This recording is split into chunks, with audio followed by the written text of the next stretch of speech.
Hello and welcome to Cedar Creek Homestead. I hope you're having a blessed day today. Today I want to talk a little bit about garden tillers and garden tiller maintenance. And if you're raising raised beds or you have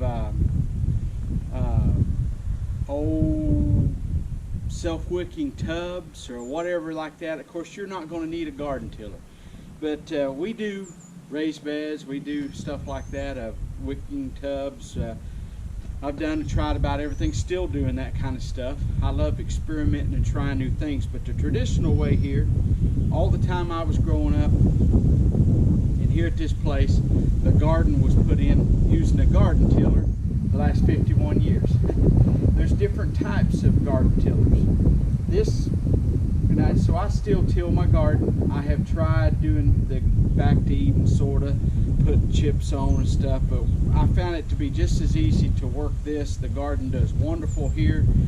After 51 years of doing this, I don't see why there'd be a need to change. Now, did I till 51 years? No, I'm just 51 year old. But when I was 4 or 5 year old, my dad would pull us in a little wagon behind his front tine garden tiller. Some garden tillers, the tines are out here in the front. Now to me, those are rough and they're kind of hard to handle, but they work good. I think they work better in rocky soil, but they will work you to death. A rear tine tiller like this, if you have real good soil like we have here, no rocks.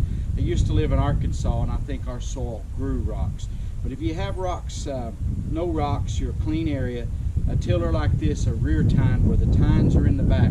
These tines on this Cub Cadet, I'll just give a little review about this Cub Cadet. I love it. I've had this for, I think this is my 6th garden season to use it. I've not had any trouble. If I had any gripe, I would wish that they would make the tines a little bit bigger so it dug deeper. I would also think that this transmission could even be better, and maybe add a higher gear, like when you're going forward, have a faster forward speed. Like if you're just walking it, like you want to walk it up here from your garden shed or wherever you had it stored at, if you wanted to run it and walk it up to wherever you're going without tilling, you'd have a faster speed. This thing's kind of slow if you want to bring it up for maintenance or anything. Another thing is this tiller, I did have this little rubber piece here, but that's nothing. I don't even need that on there. You know, I guess if you got soft hands, you can wear gloves if you need it, but that did come off. It seems like I caught one of my tomato cages and tore that off over there, and I don't know if you can see that in the camera or not. I'm out here by myself and nobody to zoom in the camera and everything for me. This year the tires was a little bit low, but I love this tiller. I've not had any trouble with it. I know there's some reviews I've seen, people didn't like it. But if you take care of your equipment, it'll take care of you with anything you got. If you got a tractor, you got a lawnmower, you got a tiller, spray washer, whatever, there is maintenance that needs to be done. And in the fall, when I get through tilling, one thing I do is I pour fuel treatment in the tank. And Stabil is the most popular kind around here to get. There is other kinds. OMC, Outboard Motor Corporation, they used to make one that was very good too. It was really made for outboard engines, but it worked wonderful on just regular engines where you don't have to mix the oil and the gas. It works great for them. I haven't been able to find it around here, so they may have quit making that. And let's see. I did have a low tire, so you want to make sure your tires are up. I noticed I left the valve stem off over here after I aired it up. I filled it up with gas. One thing when you're starting your tiller, don't matter what brand you have, some of this stuff is pretty much the same everywhere. You don't really have to worry about the spark plug. If it gets to missing, you're having trouble with it, then you might want to try the spark plug. But if it starts and runs good, I wouldn't worry about the spark plug. But you have an air filter. And this little air filter, it just has a little wing nut. It comes off, you can take this off. Every year when you first start your garden season, you should check the air filter. I never check mine but once a year, and it's got another little wing nut on this Cub Cadet you take off. And I've already cleaned this. I just got through cleaning it a while ago. I should have got it on film how I cleaned it, but it's got a pre-filter. This little gasket material here. Hopefully I won't tear it. That right there. That pretty much keeps your real filter clean. So this filter here, I blew it out, but it's fine. It didn't have any dirt in it, but this was very, very dirty. Don't use water on this. I've heard of people using water. Well, what happens is the air for combustion, because this is a combustion engine, it's pulling in air, pulling in oxygen so that it can fire, because that's one thing to have ignition, you got to have oxygen. And so as the oxygen is being pulled in, if this thing's wet, it's going to suck water right in your engine. But the whole thing about this is to protect your engine, because you're out tilling your old garden, and mine gets really dusty in the hot summer times. In fact, I usually till it when it's dry. So you want to make sure that you don't want to be pulling in dirt. So this pre-filter helps protect your filter. But this big filter, if it was dirty, I would just order a new one. After 5 years, it's still fine. This little pre-filter gets dirty. If you'll clean that and take care of it just once a year, I don't think you need to every time you start. And if you're in something extremely dirty and you think you need to, one time I had a lawnmower, and I hadn't had it maybe a year, and I had never checked the filter on it, the air filter. And that dude just got to where it wouldn't hardly run. I could choke it some, and it seemed like that helped a little bit, but it wasn't no power. And one day I was messing with it, and I thought, I'm just going to check that air filter. And that dude was so clogged, you wouldn't believe it. And I mean, I didn't seem like I'd had it that long. I mean, maybe a little over a year. I took that filter off and blew it out, and that thing ran just like brand new. There's two things that you should check on a tiller. And now, if you're already doing all this, you know all this, I'm just telling you stuff that's no-brainers. But if you're new to gardening and you went out and bought you a tiller, every time you start your tiller, you need to check your oil. And this one's got a little dipstick up here. And kind of like on your car, you pull this out and it's got check marks in there. If it's down low, then you know you needed some more oil in it. Some of them have a maximum level on the dipstick, and you don't want to put more oil than where that maximum level is. This one doesn't. It's got little check marks on it, and it's pretty well full. You can look in there if it's full, but it also has a dipstick so you know how low it is if it is low. But check your oil every time. My grandfather used to tell me to check the oil and water on your vehicle, and the gas would take care of itself, and that's certainly true. But you know, these do not require any water because they're an air-cooled engine, and just an outside environment keeps the engine cool. But if you don't have oil, you'll ruin your motor. And on this tiller, other than making sure your tires are aired up in the spring, this year my tires, first time it's happened. I've never put air in these tires. And this will be, I believe, my 6th garden season for this tiller. Never had to put air until now. The tires were low.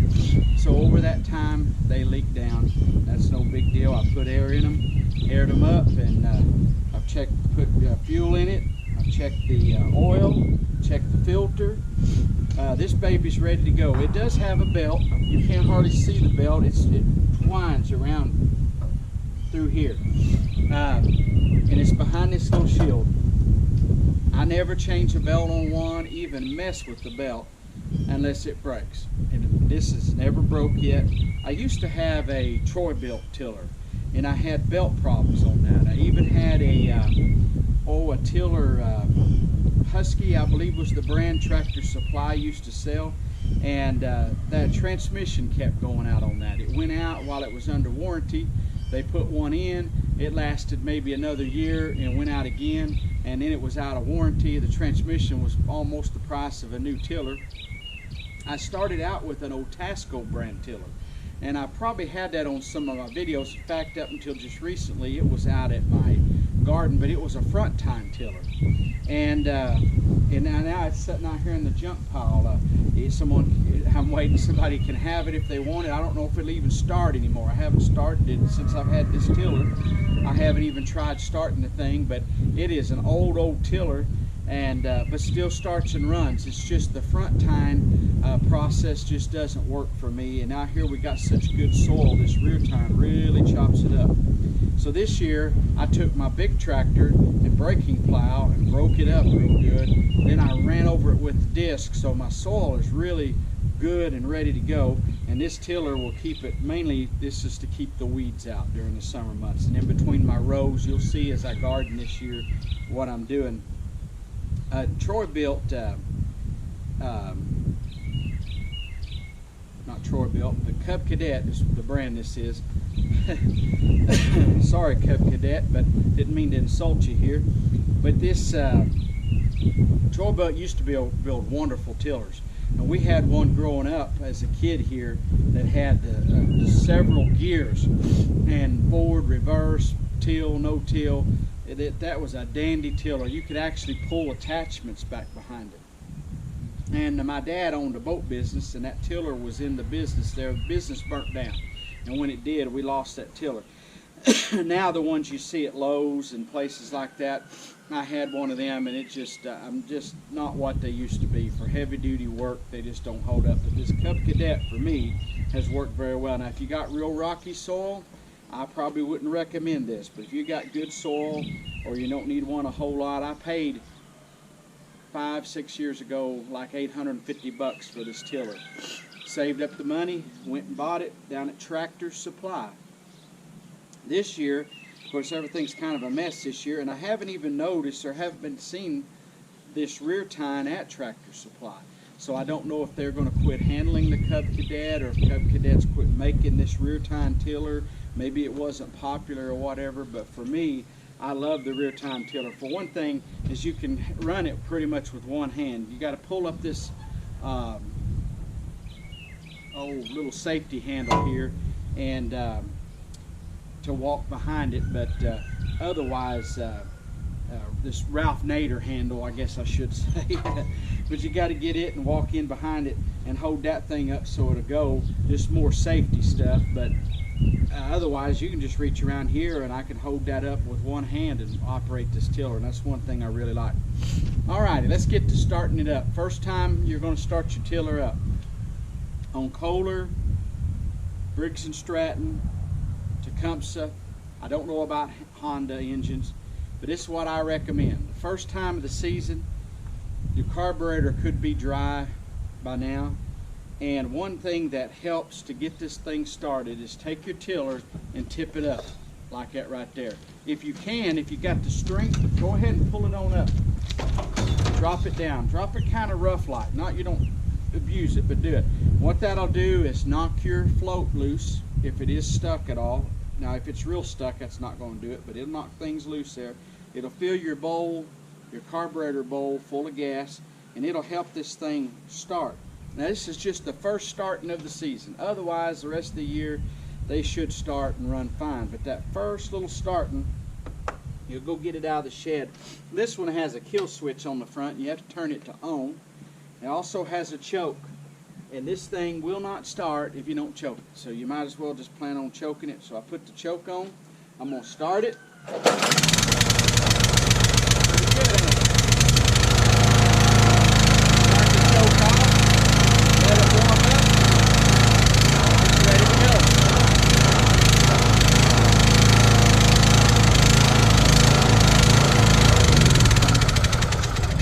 I realize that a lot of my viewers have tillers and you do all kinds of gardening. You got big tractors and everything, and this is nonsense to you. So, but if you're new to gardening, maybe you went and bought a used tiller, you're trying to get started, you're wanting to till the old-fashioned way. It seems like a big move right now is to raise raised beds, and we are building some raised beds and all that stuff and working that way, but we're still going to raise our big garden. My big garden isn't big enough to get a tractor in when it's planted. So I can get this through the rows, and walk down, do this. I can have my garden tilled up in no time. I do want to get me a big tiller that goes on the back of my tractor. And for one thing, we are thinking about, we're not going to this year, but before next spring, I want to get one of these big tillers, and back off here somewhere I'm going to plant a big patch, and maybe plant a big patch of potatoes, stuff like that. We got plenty of room to do all that. And I got a breaking plow and stuff and disc, and I just don't have one of them big tillers, and I started to buy one several different times and just never have. Excuse me for coughing here. The wind's blowing. We got up this morning, it was 33 degrees here, and the wind's blowing out of the east, and maybe kind of turning more to the southeast. It was real strong out of the east, but it appears it's kind of switching direction. It's supposed to warm up after a while. We did get a frost this morning. The other day we had a freeze and a light frost, but we had a bigger frost this morning, but it wasn't as cold. It only got down to 33. So the other morning, we had one morning it got down like 30 degrees for a little while. So, but this morning it got cold. So, but it's time now to get the garden planted, and I think we're over with for our cold snaps here in Oklahoma. I don't know about where your neck of the woods is. Some of you are still getting snow, and I think, well, bless your hearts. But anyway, I appreciate you watching today. If you got a question about your tiller, something that I might can help you answer, or maybe another viewer that watches this might be able to see and answer, put it in the comments section. If there's something we can think of to help you with, we certainly will. I will give you another quick tidbit on my garden tillers, my lawnmowers, boat engines, tractors, all of that kind of stuff. If they use gas, I use 100% gas. I do not use the ethanol blends in my stuff. Now these newer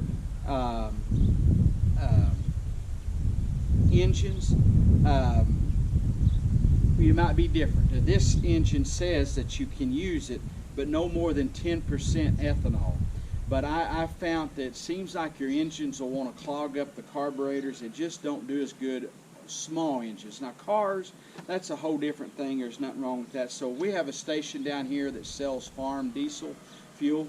They also sell 100% gas, and that's where I buy my gas at. And I keep gas stored out here in 5-gallon jugs, and I put a little fuel treatment in it, and that's what I use for this stuff. Now my vehicles, I don't mind the ethanol. I buy whatever's the cheapest stuff. I also apologize for the wind today. It's kind of strong, but I hope you heard me today. I need to get me one of them little lapel mics. I did have one and it quit on me. Hey, anyway, I appreciate you watching. If you're not a subscriber, how about subscribing to our channel? If you'd like to support us and help us out, all you got to do is hit that subscribe button. If you want to help us a little bit more, hit that thumbs up button. And while you're subscribing, if you go over there, there's a little bell, and if you'll click that, if you really like the videos and want to be notified, it will notify you when we're uploading the video. And none of this costs you a dime, and I like stuff that don't cost me a dime. Hey, I appreciate you watching today. God bless you. Have a wonderful day, and we're gone.